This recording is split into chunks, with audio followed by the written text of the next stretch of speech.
그리고 이제 비견이라는 것부터 오늘 이제 시작을 할 건데, 요게 이제 견줄비죠. 견줄비의 어깨 견.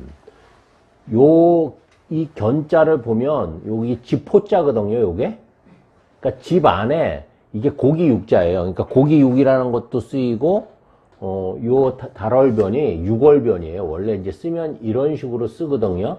그런데 이제 요렇게 쓰는 거예요. 그래서 요게 이제 뭘 의미하냐면, 뭐 인척, 가족, 가족을 의미한다라고 보시면 돼요. 그래서 뭐 중요한 건 아닌데, 비견이라는 건 결국은 집 아래에서 가족들이 모여있다라는 그런 의미가 담겨져 있겠죠. 그래서, 비견이 발달한 사람들은 이 가족이라는 개념이 굉장히 강해요. 비견이라는 게. 자, 우리 비견이 정말 참 재밌습니다. 예를 들어서 일간 있잖아요, 일간. 일간은 비견일까요? 아닐까요? 일간은 그냥 일간이에요. 일간과 같은, 음양이 같은 오행이 비견인 거예요. 여기서 보면 이제 비견이 이제 식상을 생해주고 비겁은 재성을 극해주죠. 그러면 요 한번 두 가지의 요소들을 한번 상상해 보자고요. 우리 비견이라는 것은 나잖아, 나. 그쵸?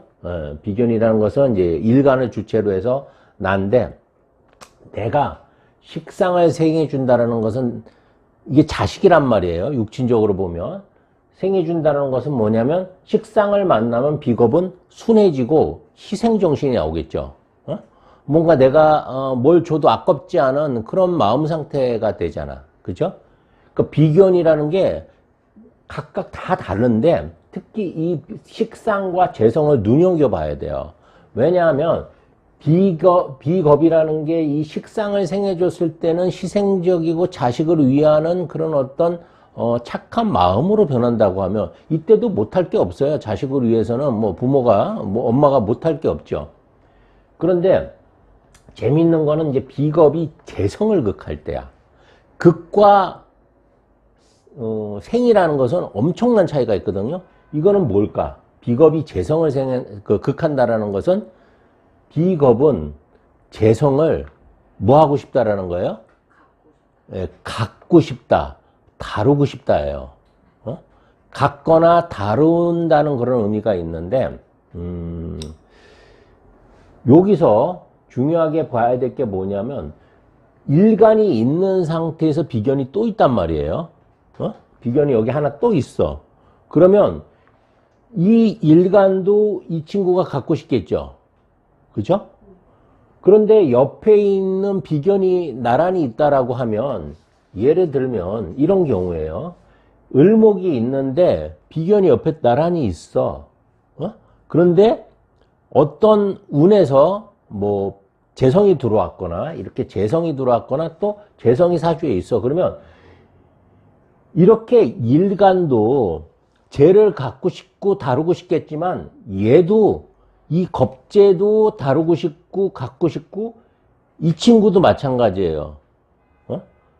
다 마찬가지야. 다 갖고 싶어. 기본적으로 모든 비견 겁재는 재를 보면 뭐가 생긴다? 뭐가 생길까요?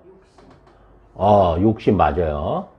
욕심도 생기고 열정도 생겨요. 열정. 적극적으로 바뀌어요. 능동적으로 바뀌고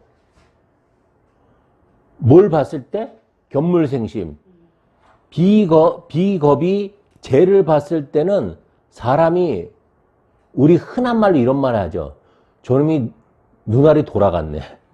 눈이 돌아간 거예요. 재를 봤을 때 미쳐요. 재가 어디 있을 때 미칠까? 내 옆에?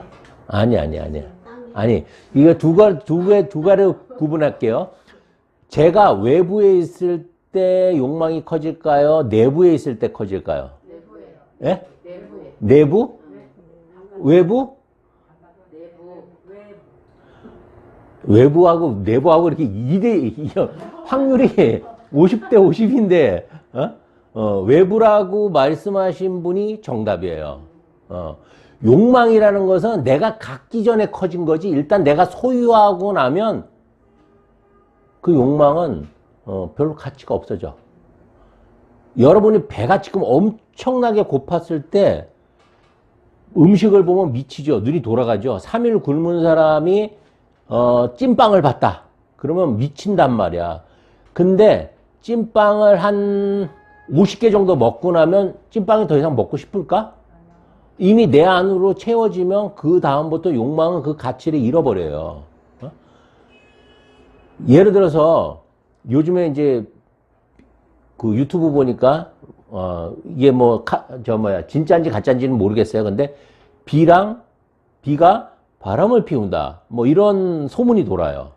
그러니까 비가 우리나라에서 제일 이쁘다는 김태희를 갖기 전에는, 결혼하기 전에는 얼마나 온갖 정성을 다 들였을 거 아닙니까? 그죠? 그래서 일단은 내 사람이 되니까 그 다음부터 어떤 생각이 들까?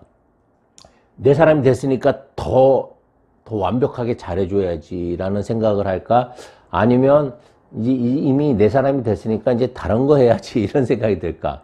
예? 사람은 욕망이라는 건 자체가 그래요. 일단 나한테 채워지면 그 순간부터는 가치를 잃어버리게 돼요. 재성이라는 건 그냥 가치거든요. 이게 여자도 될 수 있고 돈도 될 수 있고 명예도 될 수 있고 권력도 될 수 있고 뭐든지 다 변환될 수 있어. 그러니까 어떤 욕망이든 일단 채워지면 그 순간부터는 가치를 잃고 다른 욕망을 향해서 움직이는 게 인간의 본성이란 말이에요. 그러니까 비겁이 죄를 보면, 여러 비겁이 있다고 하면 죄가 들어왔을 때 굉장히 사람이 어떻게 바뀌어요? 활동적으로 바뀌는 거예요. 열정적으로 바뀌는 거예요.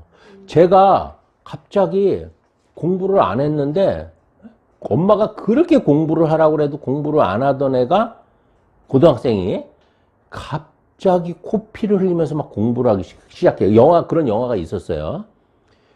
그래서 왜 너 도대체 코피를 흘리면서 공부를 하냐 그랬더니 자기가 좋아하는 여고생이 대학을 가면 사귀어준다고 했다는 거야. 그래서 공부를 한다는 거야. 그렇게 공부를 안 했는데. 그러니까 재성이라는 욕망이 들어왔을 때는, 운에서 이제 예를 들어서 재가 하나도 없는 사람이 욕망이 들어오면 그 재가 들어왔을 때만큼은 어떻게 바뀌어요, 이 사람이?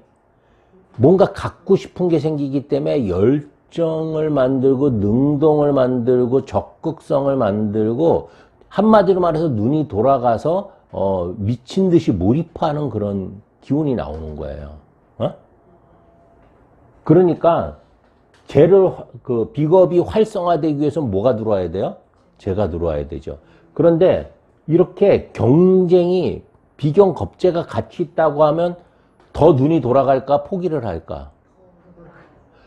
여기서 이제 중요합니다. 두 개가 기운이 갈려요. 경쟁이 붙었을 때 그때는 겁재 같은 경우에는 더 적극적으로 다가가요. 수단과 방법을 가리지 않고, 진짜 미쳐서 불법적인 거, 편법적인 일까지 다 할 수 있는 게 겁재야. 겁재. 그러니까 진짜 잘하겠죠. 진짜. 어저께 제가 요즘에 즐겨보는 수요일 날 프로그램이 하나 있는데, 나는 솔로라는 예능이 있어요. 거기서 보면 막 정말 어떤 한 남자가, 그 여자는 다른 남자한테 이미 선택을 해갖고 이렇게 좋아하는데도 자기가 반드시 가질 수 있다라고, 거기 그 변호사 하는 애가 나와요. 어저께 나왔는데, 결국은 자기 거를 만들 수 있다. 자기가 막 자신을 해. 이 여자는 이미 저 남자한테 마음이 가갖고 다 됐는데도 불구하고, 그런 승부욕이, 포기하지 않는 승부욕이 바로 겁재에서 나와요. 네, 겁재는 오히려 경쟁이 붙었을 때 더 불타올라 막. 왜 그러냐 하면 공감을 못하기 때문에 그러거든요. 겁재라는 것은 음양이 다르죠. 그러니까 네 마음하고 내 마음은 뭐하다는 거야? 다르다는 걸 인식하는 거야. 그러니까 네 마음 같은 거는 나한테 중요하지가 않아. 다르기 때문에. 근데 비견은 음양이 같잖아.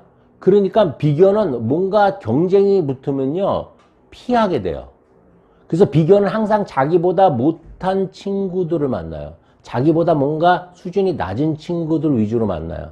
자기보다 강한 사람은 본능적으로 피해. 이 비견이라는 거는. 그래서 비견은 공감 능력이 있거든요. 너와 내 마음이 같다라고 생각하는 거예요. 그래서 경쟁을 별로 안 좋아해. 이 비견이라는 것 자체는. 그러니까 어떻게 보면 좀 순수한 그런 경향이 있는데 상처를 잘 받겠죠. 그러니까 비견하고 겁재하고 싸우면 이 비견이 이길 수가 없어. 둘 다 공통점은 뭐냐면 뭔가 함께 하는 걸 좋아해요. 가족애가 있어. 둘 다 그건 똑같아. 함께 하는데 얘는 좀 비견은 순수한 목적으로 함께 한다고 하면 겁재는 반드시 계산이 개입돼서 함께 하기를 원하는 거예요. 그러니까 진정한 가족의 의미는 비견한테 있겠지. 겁재는 약간 비즈니스적으로 접근을 한다라고 보시면 돼요. 어쨌든 비겁이 뻘떡 일어나서 세수하고 이빨 닦고 화장하는 것은 제가 들어왔을 때 그렇게 하는 거예요. 제가 들어왔을 때. 그러니까 제가 들어와야지 재밌어. 비견들은. 뭔가 이렇게 번갯불에 뭔가 이렇게 콩 구워 먹듯이 사람이 아주 생기가 돌고 욕망이 생기는 거거든요. 나한테. 그러니까 부지런해질 수밖에 없지. 갖기 위해서는. 내가 다루기 위해서는. 근데 다루고 그래서 항상 어떤 사주든 자기 사주에 재가 없잖아요. 비견이 강한데 그럼 사람이 좀 게을러. 욕망이 없잖아. 그러니까 뭐 하고 싶은 것도 없고 아유 뭐 재미도 없고 인생 그냥 공부도 대충 하고 대충 먹고 그러다가 운에서 이제 재가 들어오면 이제 눈이 휙 하고 돌아가는 그런 현상이 벌어지는 거예요. 그러니까 내가 극한다라는 것은 내가 다루고 싶다, 내가 갖고 싶다라는 소유의 의미가 포함되어 있는 거예요. 자, 우리 사람은 기본적으로 이 욕망이 발생되면 그 욕망이 달성될 때까지 걷잡을 수 없이 커지게 되는데 그것이 이제 겁재 같은 경우에는 승부욕으로 나타나고 이 비견 같은 경우에는 좀 피하는 경향으로 나타나요. 수비적으로 나타나요. 네? 그러니까 성향 자체가 겁재는 공격적이고 이 비견은 수비적이라고 볼 수가 있어요. 그러니까 비견이 발달한 사람은 비견이 있는 사람은 자기보다 뭔가 센 사람이 있잖아요. 그러면 일단은 우선은 피해요. 피하거나 자존심이 있잖아. 그러니까 숙이지는 않아. 비견은. 비견은 절대 숙이지 않습니다. 그냥 피하는 거예요. 싸우기 싫으니까. 왜냐면 싸워서 지는 게 너무 싫거든. 비견도. 어깨를 나란히 했잖아. 근데 내가 지면 너무 화나잖아. 그러니까 아예 피해버리는 거야. 그리고 주로 자기보다 좀 약하거나 비슷한 사람들끼리만 어울리려고 하는 성향이 비견이에요. 그러다 보니까 친구들도 어떤 친구들이죠? 못 사는 친구들이 많아.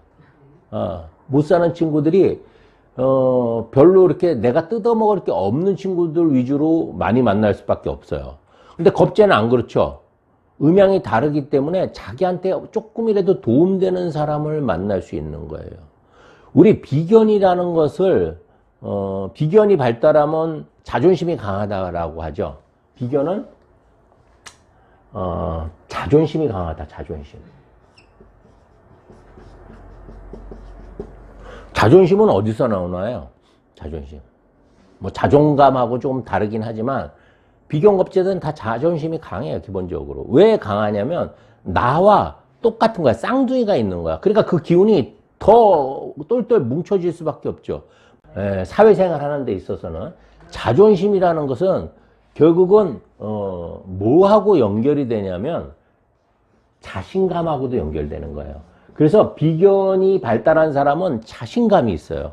그걸 뭐 근거가 없이 자신감이 있는 경우에는 인성이 없는 자신감 같은 경우에는 이제 근자감이라고 할 수 있어. 근거 없는 자신감이야. 인성이 없으면. 왜냐면 인성이라는 것은 뭔가 이렇게 자격을 갖춘 거잖아요. 자격을 갖추고 실제 지식을 담고 있는 상태에서 뭔가 이렇게 자신감을 갖는 거기 때문에 근거가 있는 자신감이거든요. 그러니까 뭐냐면 자신감이 있다라고 하면 혼자 살고 싶을까 아니면 같이 살고 싶을까? 예. 독립정신이 있어요. 그래서 주체적으로 작용하는 거예요. 예? 그래서 비견이 발달한 친구들은 가족을 좋아하지만 가족과 함께 사는 거를 원하진 않아요. 예. 따로 나와서 가족들하고 그러니까 가족들을 사랑해. 사랑하지만 사랑하는 것과 같이 사는 거는 별개의 문제야. 그래서 독립적인 거예요. 이 자신감이 있기 때문에.